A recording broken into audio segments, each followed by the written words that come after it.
আজকের রেসিপি হাতে বানানো নুডলস। এই নুডলসটি এতই মজা যে বাজার থেকে নুডলস কেনার আর প্রয়োজনই আমরা মনে করি না। এর জন্যই প্রয়োজন 2 কাপ ময়দা, তারপর আমার প্রয়োজন একটি ডিম, তারপর প্রয়োজন লবণ স্বাদ মতো। লবণ এখানে কম বেশি হতে পারে। তারপর আমি এতে আস্তে আস্তে পানি অ্যাড করে নেব। পানি অ্যাড করার পর এমন একটি ডো তৈরি করে নেব।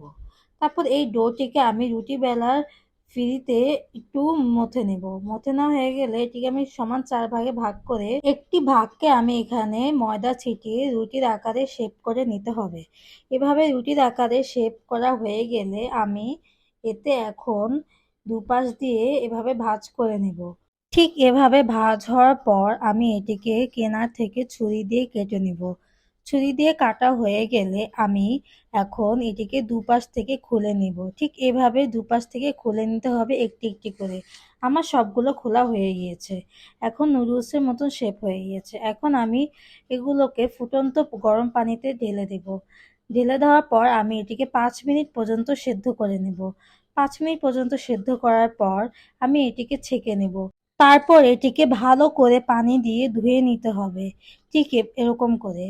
তারপর একটি চুলায় প্যান বসিয়ে এতে পরিমাণ মতো তেল, পেঁয়াজ, কাঁচামরিচ দিয়ে আমি ভালো করে ভেজে নিব।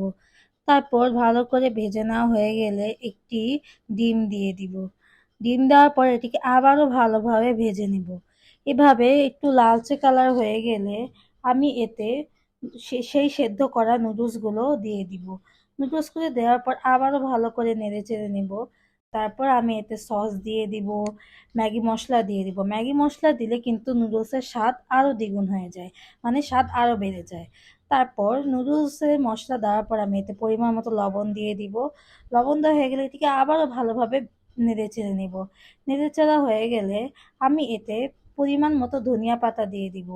ধনিয়া পাতা দিলে কিন্তু নুডলসের স্বাদ আরও বেশি বেড়ে যায়।